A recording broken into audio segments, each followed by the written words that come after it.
family, and freedom. And we lost. So that didn't hold us down. Then again in 1990, we decided to run again. And we ran on the theme, faith, family, and freedom. And I hate to tell you, but we lost again. And then we decided to start our family. Mike started a radio show. I started a little watercolor business. And we were content. We built our dream home. We were like, okay, God is not calling us to this. But then in 2000, we did feel a calling on our life. And we felt like it was time to run again. So even though we just built our dream home, our kids were all just finally in school, we decided to run again. And we decided to run on the theme of faith, family, and freedom. And we won! And Mike served 12 years in Congress. And during that time, we had a house out near D.C., and we had our house in Indiana, and we went back and forth all the time. And during that whole time, Mike kept our family as a priority. So during that time, he rose to the third highest position of leadership in the House of Representatives. But still, I will tell you that even though it was back and forth all the time to the district, every Sunday, unless there was a flight delay, we worshiped together as a family.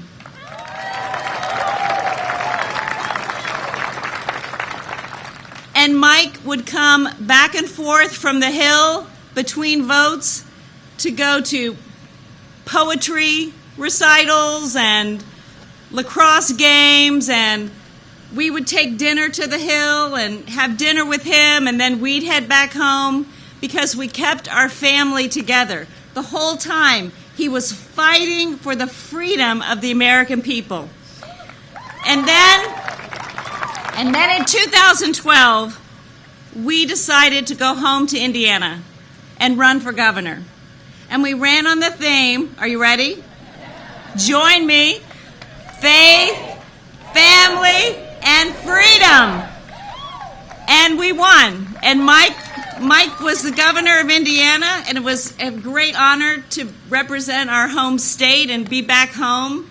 And then we were running for a re-election, and we got a call. And the president decided to ask Mike to be on the ticket. He actually said, he called us up, and he said, Mike, it's going to be great. And Mike said, well, if there's a question there, the answer is yes. And so for 4 years, Nevada, President Donald Trump has been fighting for our faith, our families, and our freedom. And right alongside him, fighting with him, has been the Vice President of the United States, Mike Pence. Woo!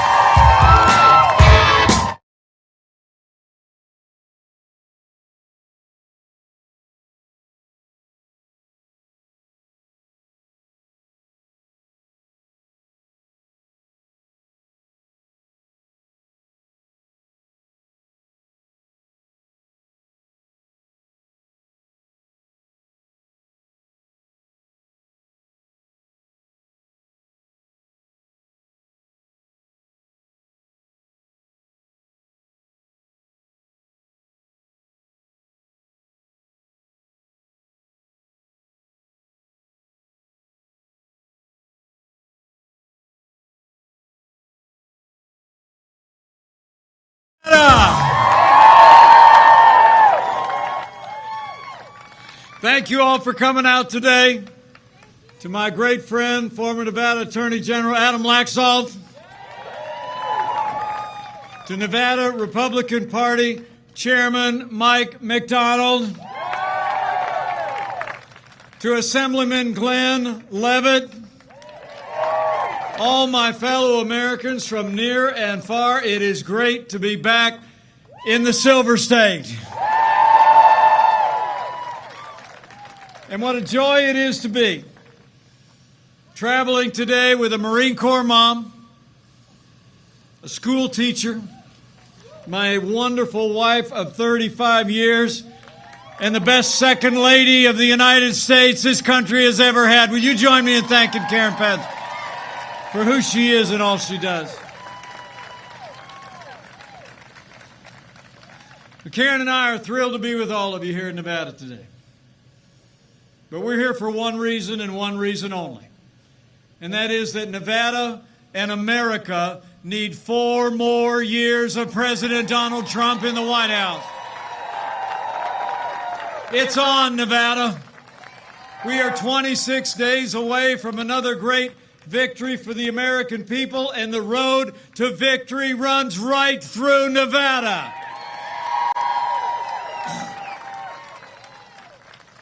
But I thank you all for coming out today. Karen and I just got back from Utah.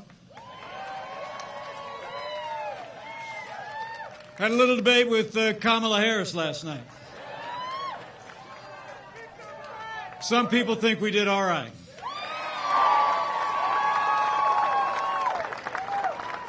Thank you. But let me be clear.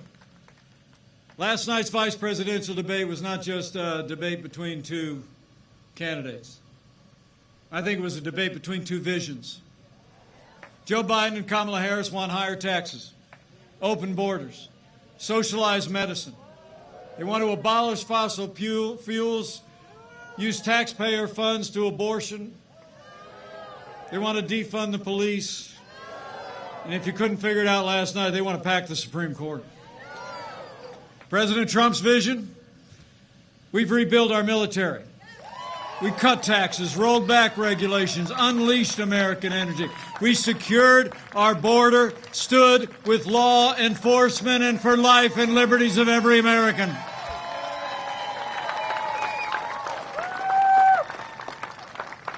You know, a lot of talk this morning on TV about who won the debate.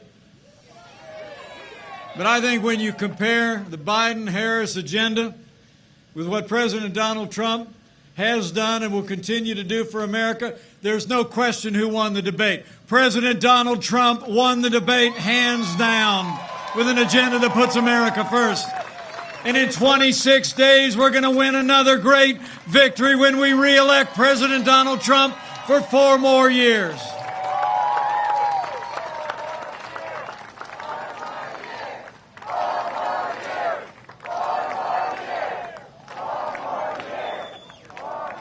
And speaking of winners, it's great to be here with a couple of real winners. A successful entrepreneur, a pioneer in technology, a principled conservative who's represented the Silver State in the Nevada Assembly, and the next congressman from Nevada's 4th Congressional District. Join me in thanking Jim Marshan for his strong and principled campaign. And it's also great to be here with a superstar, a small business owner, a family man, a superstar athlete who's actually worked with underprivileged children while he was studying for the law, and he is a man who is tough enough to take on the swamp in Washington, D.C. Join me in thanking the next congressman from Nevada's 3rd Congressional District, Dan Raudimer.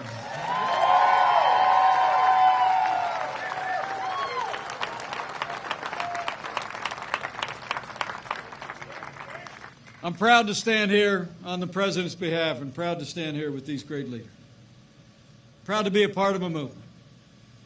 You know, the truth is, 4 years ago, a movement was born. A movement of everyday Americans from every walk of life. Here in Nevada, you believed we could be strong again. You believed we could be prosperous again. You said yes to President Donald Trump all across this state in 2016. And I know Nevada's going to say yes to 4 more years of President Donald Trump in 2020. And it's because of what we've done. I mean, think about it. 4 years ago, we inherited a military that was hollowed out by devastating budget cuts, an economy that was struggling to break out of the slowest recovery since the Great Depression. Terrorism was on the rise around the world, and we witnessed a steady assault on our most cherished values. But in 3 short years, we rebuilt our military. We restored the arsenal of democracy. And under President Donald Trump, not just as your vice president, but as the father of a United States Marine and the father-in-law of a United States Navy pilot, I'm proud to report we're finally giving our soldiers, sailors, airmen, Marines, and Coast Guard the resources and the support that they deserve every single day.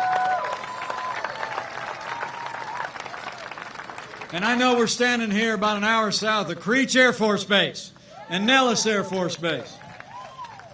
And under President Donald Trump, we've actually seen the largest increase in our national defense since the days of Ronald Reagan. So we stood with those who served, but we've also stood with all of you who wore the uniform of the United States. You know, when Joe Biden was vice president, America saw years of scandal at the VA. You remember those days. It shocked the conscience of the nation. Veterans were literally dying while they waited for medical treatment that they had earned in the uniform of the United States. But all of that changed. As you know, here in this state that was battle-born, home to more than 200,000 veterans. Under President Trump's leadership, we've signed the most sweeping reforms of the VA in history, and Veterans Choice is now available for every veteran in America.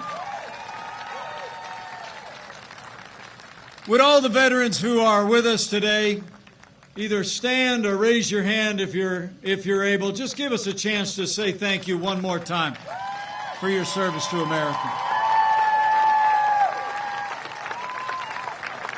Thank you for your service. So it's been about security. It's been about supporting our veterans. And in our first 3 years, it was about 3 more things. It was about jobs, jobs, jobs. Where Joe Biden wants to raise taxes, President Donald Trump in our first 3 years cut taxes across the board, rolled back more federal red tape than any administration in American history, unleashed American energy, fought for free and fair trade, and in just 3 short years, businesses large and small created more than 7 million good-paying jobs, including 115,000 jobs right here in the Silver State. Wages rose across the board, fastest pace in 10 years, and they rose most rapidly for hard-working, blue-collar Americans. The forgotten men and women of America were forgotten no more. And here in the home of the legendary Hoover Dam, I'm proud to report that we've unleashed American energy like never before. And under the President's leadership, at a time when you hear the other side talking about abolishing fossil fuels, about banning fracking. They got their $2 trillion version of the Green New Deal. Under President Donald Trump, America's become a net exporter of energy for the first time in 70 years. We're energy independent, Nevada. And we're going to keep it that way with 4 more years of President Donald Trump in the White House. So we've stood for our national defense, our veterans, our jobs, and American energy. And President Donald Trump has stood for the rule of law every single day. This president has already seen appointed to our federal courts more than 215 conservative judges, including Justice Neil Gorsuch and Justice Brett Kavanaugh. And I can tell you, they're all men and women who will uphold all the God-given liberties enshrined in our Constitution, like the freedom of religion, the freedom of speech, and the Second Amendment right to keep and bear arms.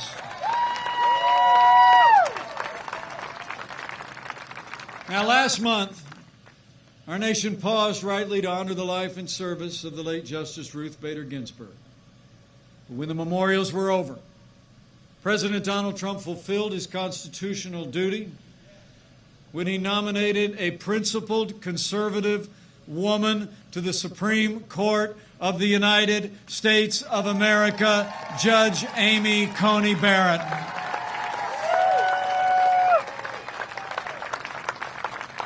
And I can tell you, I'm a fan of Judge Barrett. and not just because she's from Indiana. Judge Amy Coney Barrett is a principled conservative who has an inspiring personal story. She comes from the heartland, and she'll bring that commitment to our Constitution, to interpret laws as written, to not legislate to the bench, to the Supreme Court of the United States. So after the Senate does their part with hearings coming up early next week, their part to advise and consent, I know that Judge Amy Coney Barrett will be Justice Amy Coney Barrett, because Nevada, we're going to fill that seat.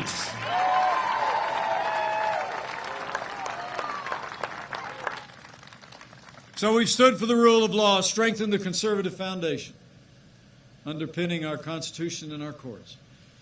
And President Donald Trump has stood every day with the men and women who serve on the thin blue line of law enforcement, and we always will.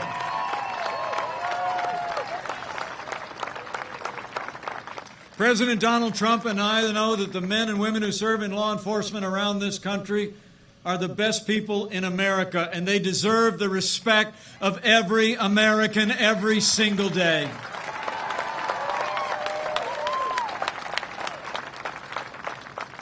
Now, the President and I will always respect the constitutional right of Americans to peaceful protest. But as I said last night, rioting and looting is not peaceful protest. Burning businesses is not free speech. Violence against innocent civilians and law enforcement will not be tolerated, and those who do these things will be prosecuted to the fullest extent of the law. Now, for months, all Joe Biden ever talked about was peaceful protests, remember? As the American people literally watched their businesses and communities burn. Last night, I was joined by a Minneapolis native, a wonderful African-American businesswoman named Flora Westbrook. She traveled with us to Utah. She told us the story when I was in Minneapolis a few weeks ago about, in the wake of the killing of George Floyd, how the protesters came closer and closer to her salon that she had built 35 years ago. And then they burned it to the ground. You know, the truth of the matter is, Joe Biden would double down on the very policies that have led to violence in America's cities. When you suggest that you're going to reduce support for those who serve and protect, you only embolden those who would do harm to our families. And Joe Biden and Kamala Harris believe that America is systemically racist. And as she said again last night, they believe that law enforcement has an implicit bias against minorities. When Joe Biden was asked if he'd support cutting funding for law enforcement, he said, quote, "Yes, absolutely." And let me make you a promise. Under President Donald Trump, we will always back the blue. We're not going to defund the police, not now, not ever.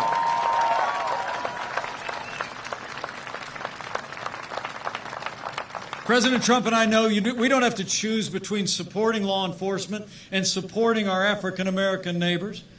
Under this president, we have done both for the last 3.5 years, and we're going to continue to support law enforcement and improve the lives, the jobs, the education, and the opportunities for African Americans and all of our minorities for 4 more years.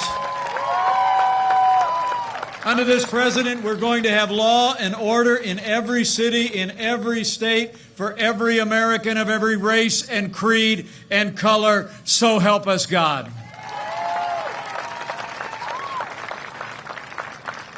You know, it's amazing to think all that we accomplished under this president in those first 3 years. They were years that we had a Republican majority in the United States House and Senate. So right after we make sure we got 4 more years of President Donald Trump, we got to make sure that Big Dan, Rodimer, and Jim Marchant are sent to Congress in a new Republican majority that retires Nancy Pelosi once and for all.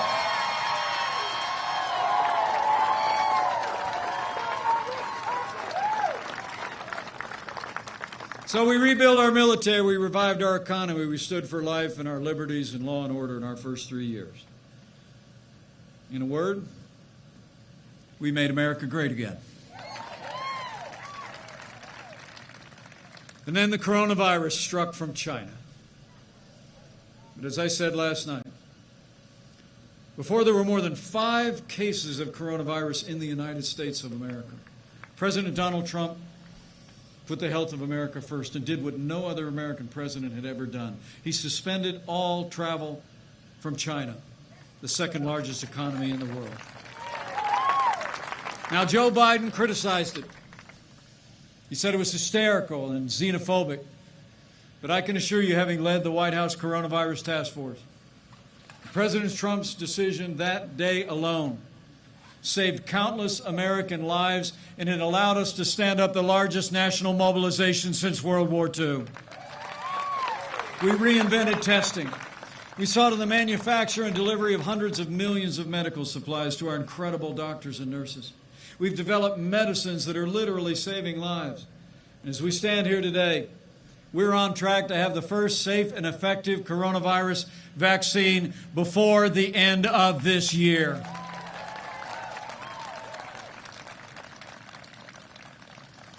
And let me just say on behalf of the President and the First Lady, how moved we've all been by the outpouring of prayers and support for both of them over this past week. I spoke to the President this morning. He's back to the White House. And he and the First Lady are doing great.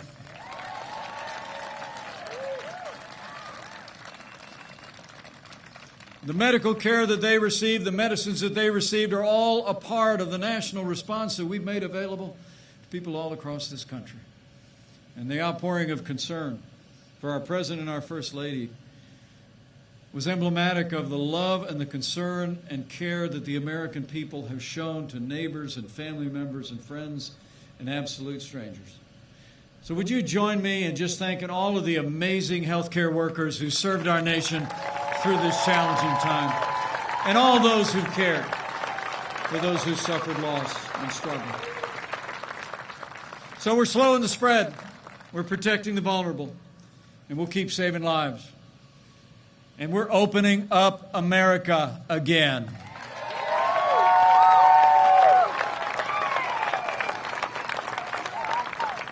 You know, with the strong foundation this president poured in our first 3 years, with the unprecedented relief that we secured from the Congress for families and for businesses, that actually literally saved 50 million jobs. Where we lost 22 million jobs at the height of this pandemic, we've already added 11.6 million jobs back to work, including 150,000 people back to work right here in the Silver State. The American comeback is on. We're opening up America, and we're opening up America's schools.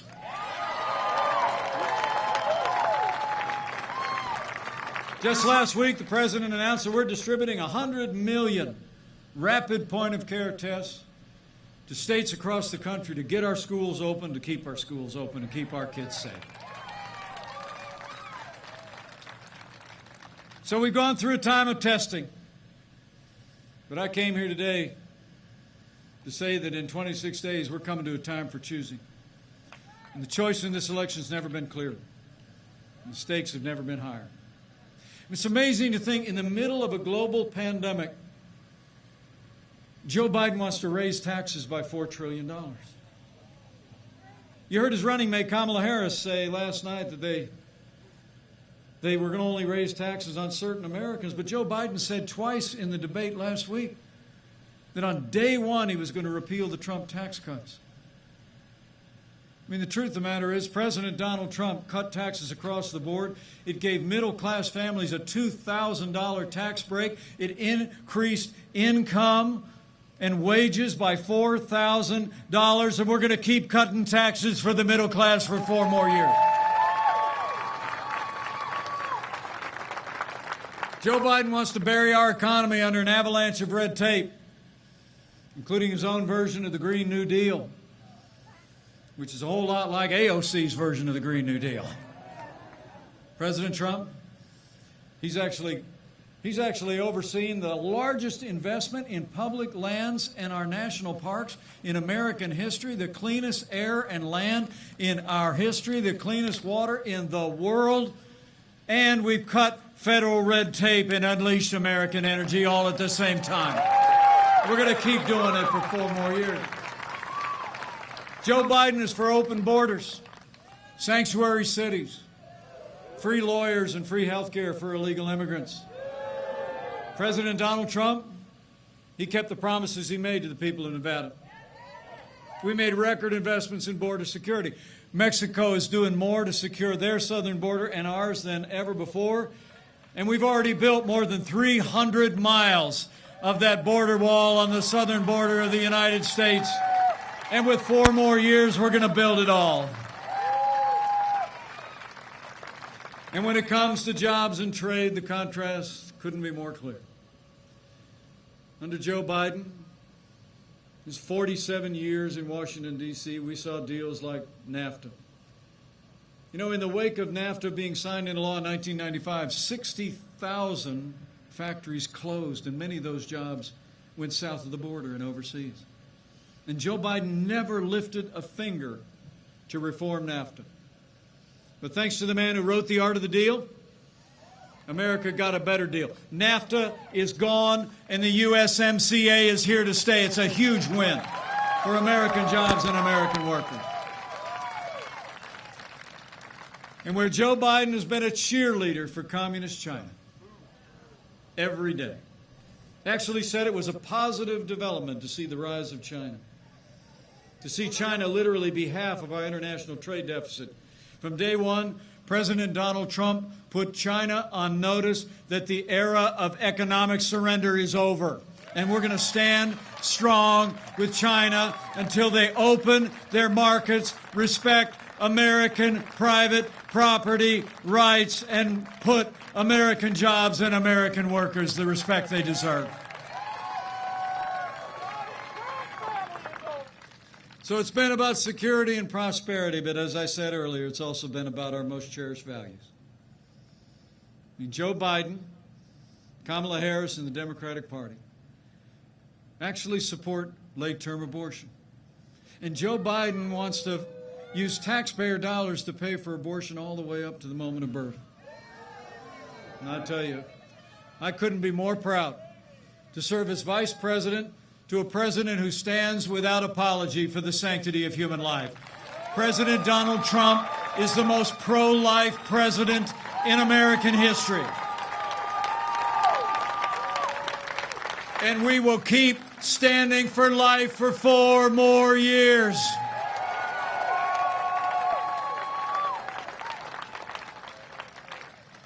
You know, when you look at their agenda, it's clear. I said this at Fort McHenry. Joe Biden would be nothing more than a Trojan horse for the radical left.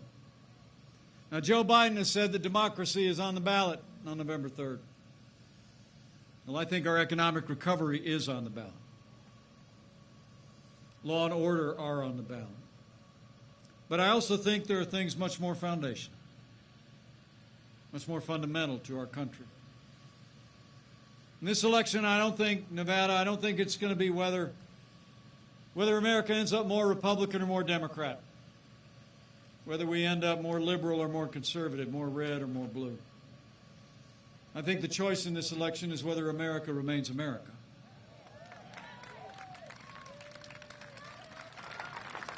It's whether we're going to chart a course based on our highest ideals of faith and family and freedom and patriotism and the American flag and the Constitution of the United States, or whether we're going to abandon that path and allow the radical left and Joe Biden and the Democratic Party to take our nation somewhere it's never been before. So let me say today to all of you, standing here in the blazing sun of Nevada, for our freedom, for all the ideals that have always made America great and are making America great again, we need to decide right here and right now that Joe Biden will never be president of the United States of America. We're going to re-elect President Donald Trump for 4 more years.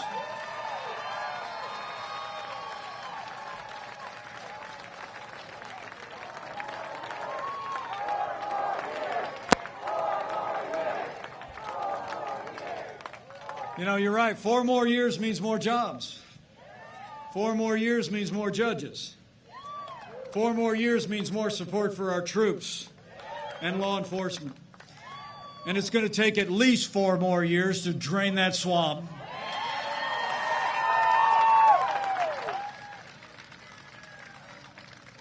You know, I've served around this president every day for the last 3.5 years. And we've gotten to be very close friends. I've seen him when the cameras are off. And I'll tell you what, Nevada, there's never been a day gone by when President Donald Trump hasn't gotten up and fought to keep the promises that he made to the people of Nevada. Now it's our turn to fight for him. It's on. So I need you to bring it. I need you to bring it. And not just you, but all of hundreds of people that were out on the road when I rolled in today. And freedom-loving people all across the Silver State. I want you to keep voicing your support. Talk to your neighbors and friends at work and at worship about all that we've done in the last 3 years, about the way this president has led us through this challenging year and all that we have yet to do. Go tell the American people that the choice we face. And remind the American people the choice is in their hands. And when you do, have faith. Have faith. You know, I honestly believe a careful study of American history shows every time the American people have been given a clear choice between a future of more freedom and less freedom, they choose more freedom every single time. So go out and talk to your neighbors and friends and have faith that if we present the cause of freedom to them in this election, that they'll stand with us. And if you're of a mind to exercise that other kind of faith in the next 26 days, I encourage you to do that too. I truly do. I mean, this is a challenging time in the life of our nation.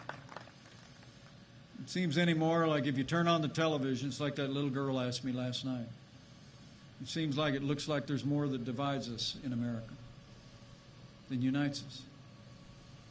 But I've traveled all across this country over the last 3.5 years, and I can tell you,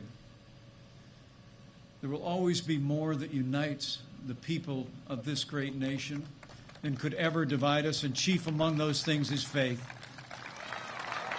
This is a nation of faith.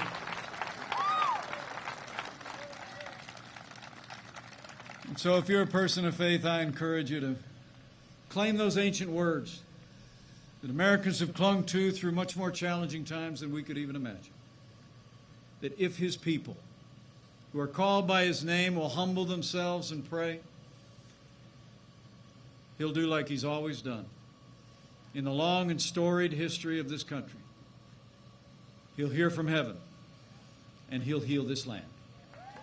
This one nation, under God, indivisible, with liberty and justice for all. So pray for America.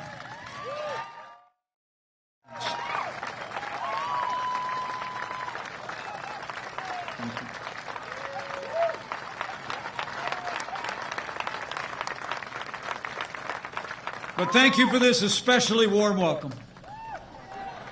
It's really great to be in Nevada, but Karen and I have a plane to catch.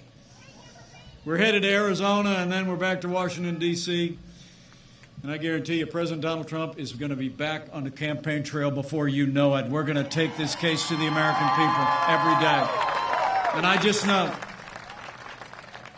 with your continued support, every day between now and November 3rd, we're going to make Nevada and America stronger than ever before. We're going to make Nevada and America more prosperous than ever before.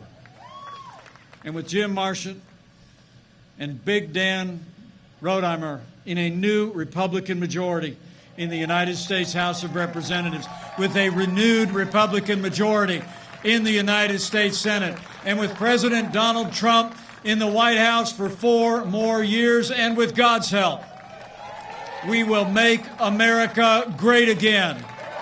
Again. So thank you very much. God bless you, and God bless America.